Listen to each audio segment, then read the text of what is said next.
There Yeah, he is, the legend, Steve Cropper. How are you, sir? I'm doing good, real good. Good. We are so happy to have you on with us today. It's an honor to speak to you, and you got to be excited right now. It's a good time to be you. We got some new music. It's a good time to be me. It's a good, I like that. I say every now and then, it's good to be the king every now and then. But you Yes. don't want to be it all the time, I don't think. Nobody does. I right now wouldn't want to be president. I guarantee you that. Me either. uh, me either. That's good. At least we have one thing in common. We don't want to be president for a day. Queen for a day. Go ahead. Oh yeah. Well, this is exciting. This album. You got some great guests. In fact, the first single you got Brian May on there. Yeah, that's pretty cool, isn't it? Oh yeah. The good news is my co-producer, John Tibbin, has been friends of his for years. So he's already played on one of my albums, and he played on this one.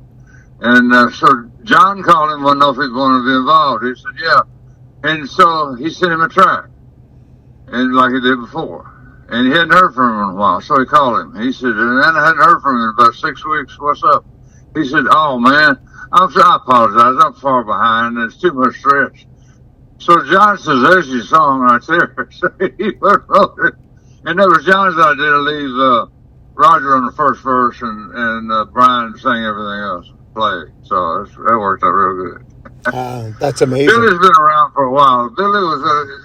John ran into Billy at some grocery store or something. I don't know where it was.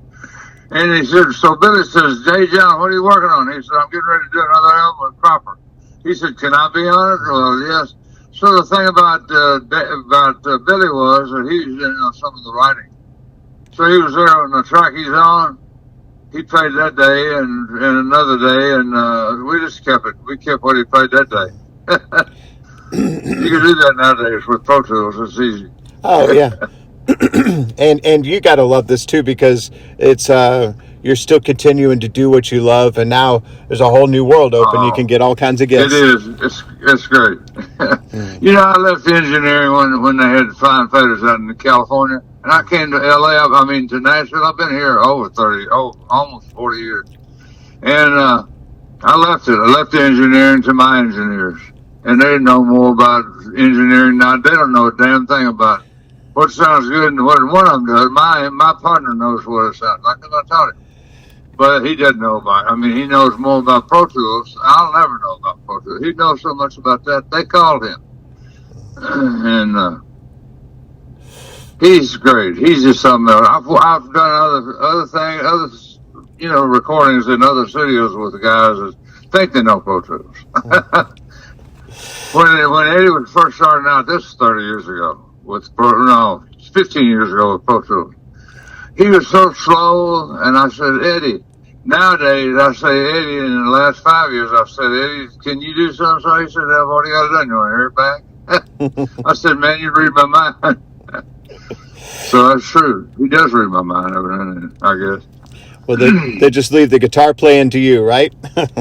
Yeah, I guess. Yeah. He plays piano, but he doesn't play guitar. I mean, he can, but he doesn't play. So. Yeah.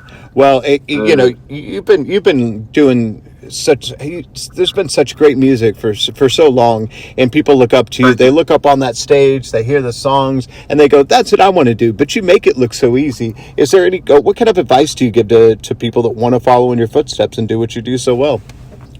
So people that want to learn guitar, it's really easy. Just follow the dots. That's what I do.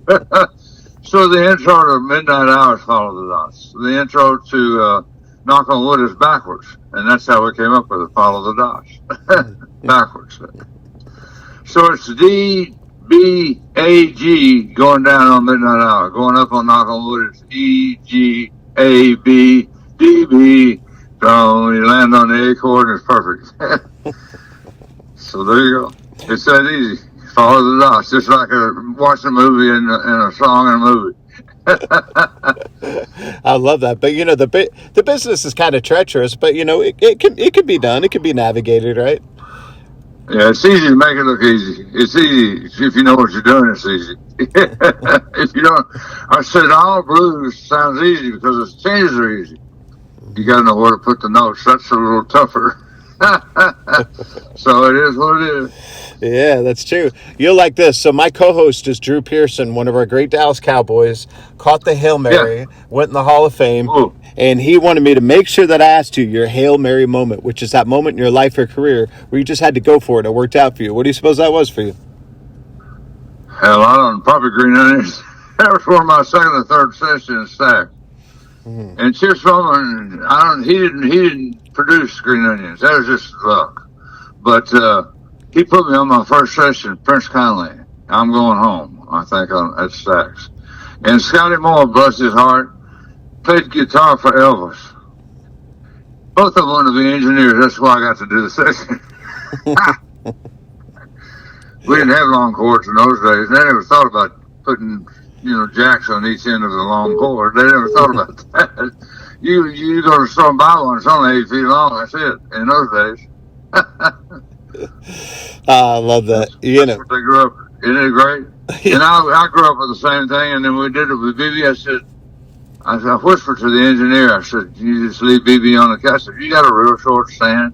We'll just put the mic on the coffee table. And he did, don't do it, don't do it, don't do it. That one on the BB King album. Wow. Or dedicated album. Don't do it, don't do it. That was it, the dedicated album. well, people probably love to hear all these great stories. And what do people ask the most about? Probably your time with Otis Redding. I guess. Yeah. I had a lot of fun with Otis, but I had more fun with the Blues Brothers, I got to tell you. Oh, yeah. When I say fun, I was only on stage with Otis during that Staxville tour in 87 or 86.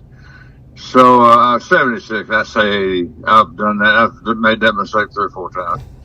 66 Yes. was the Staxville tour. And that's the only time I've ever been live with him. He wanted that band so bad. He wanted Booker T. And he said, you can't get that band. He said, you got any suggestions? We said, yeah, how about the Barcade? We didn't know the plane was going to go down. We didn't even thought about that when we suggested the Barcade. Because they knew damn near everything we'd ever done. And they were just copycats. They were good, but they were more like copycats. So every time Al would go to listen, get up off his drums and go to the control room and listen back to something we just did. Little Carl Cunningham would sit down on the drums and play exactly what Al just played. And Al would come back out and he'd still be on the drums. And he said, this is what I did. This is the way I did it.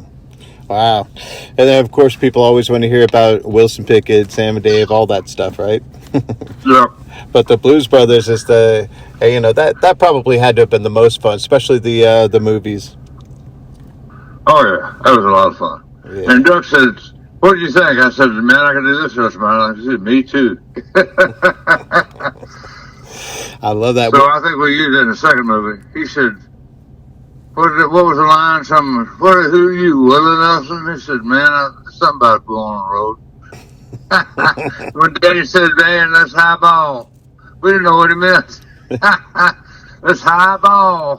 What does that mean? We don't know. Even little Richard did say that. High ball. That's high ball. A high ball was a drink. It was bourbon and Coke, I think. Yep. Was a high ball. I love that. Yeah, that's so much fun. And part of it is your outlook on things. Obviously, you have the time of your life and everything, but is there something that you tell yourself that kind of keeps you on the right path even when things are tough? Because us creative types, How can you be on the wrong path when you got Billy Gibbons on your album and Brian May on your album? You can't go wrong. You just sit back and listen. That's 2 of the best players in the world right there. That's right. Brian, I think, is a good writer and a good arranger. He's something else. Yeah. So is Billy, I guess, but Billy's on the road right now doing Billy Gibbons. Yes. He's in Europe doing Billy Gibbons. So he can do both now. He can do ZZ Top or Billy Gibbons. Yeah, he's. So I had Billy on stage with me for my 80th birthday. At the Ryman, and he loved it. He thought it was great. He thought it was more fun. He'd been a fan of mine for years. We've been friends for a long, long time. We never played together. That's weird. And all of his records were finished in Memphis. They started in Nashville, finished them in Memphis. Then he would go down to Houston and put the album out. I love that. And he's one of our great Texans, so of course we love to celebrate anything that he does. Right. Yeah. Oh, that's great. Well, and we were of course talking about playing live. We'd love to see some of the stuff live. Are we going to see either a tour or maybe some one-off shows? I don't know, and I'll tell you why. I don't know. I really don't know at this point because I've fallen 4 times. That ain't good. So I can't play like I used to. And they say, well, how come you don't play? You can't perform anymore. And I said, well, I hadn't really forgot how to play. I just can't carry Pro Tools on stage with me. So that's how I do these albums. Or the last 2, Fired Up and Friendly Town. Yeah. I play a lick or 2, and then my engineer says, I know what you need. You need this. I go, yeah, that sounds just like me. It is me. He said, that is you. I said, oh, okay, that's just you twice instead of one. Yeah. Well, that love of music never leaves you. But I'm sure you probably play a little bit every day, right? I try to. Yeah. If I'm not with a guitar, it's in my head. Yeah, absolutely. What are the other songs on the album that you're really, really looking forward to everybody hearing? Well, Hurry Up Sundown is a good one. That's the 3rd track. And then I like the blues one. And Don't Rain on My Parade is a good one. Yeah. Don't Rain on My Parade. That's a good one. And the one about just when you think you're ahead of the game, don't go change because your mind stays the same. Yeah. Ahead of the game. That's old style. But it's funky. On, da-da-da. So listen to that one, and you'll groove. I played it for some guys here, and they said, man, that's a smash. Oh, I said, I don't know if it is or not, but it's good. It's funky. It make you dance. Well, what kind of music are you listening to these days? And whatever's on the radio, it doesn't matter to me. Yeah. I'm a button pusher, but I used to push more buttons because I wanted to hear the hits. That's all I ever listened to. I'd go from one big station to another just to hear what's the top 10, top 20, and or top 100. I guess they don't play it in no station. Plays 100 songs back to back. So probably the top 5 or top 10. I like to listen to that. Yeah, I always did. And that was my competition. Yes, that's a good thing to study. Well, I didn't collect a lot of albums because it's got a lot of songs in there that weren't singles. That's all. And I do the same thing when I make an album. I'll throw something in there that ain't necessarily going to be a single. That doesn't mean it's bad. It's just not going to be a single. Yeah.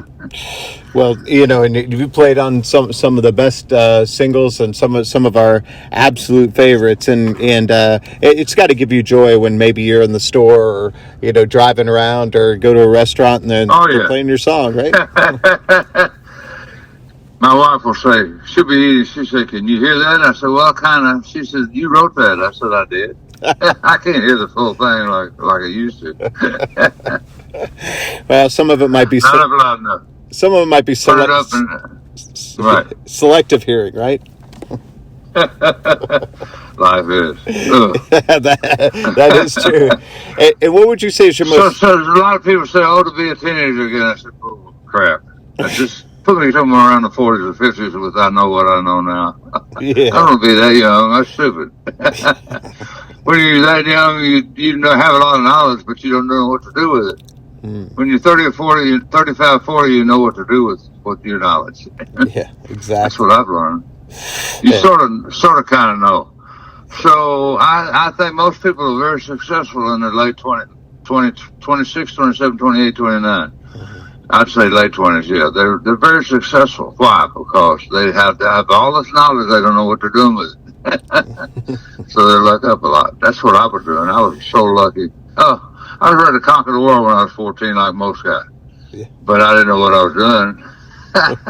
Had a lot of knowledge, but I didn't know what I was doing. Yeah, of course. Well, and in this wonderful career, what would you say is like the definitive one of the great moments that you just kind of look back on and go, that was amazing? I don't know. I should be able to put that together because they're doing a documentary on Steve Cropper right now. Oh, good. And I've relived my past 3 or 4 times. They said, what's your favorite song? I said, the one I'm playing. What do you listen to? The one I'm listening to? What radio station I got on? Well, that is an absolute true love of music. That is true. They said, what's your favorite song? I said, I don't know. The one I'm writing, I guess. his favorite for a while. And Al Jackson put it to me one time. Yeah. We're up in the control room listening back to some takes. I said, that sounds like a hit.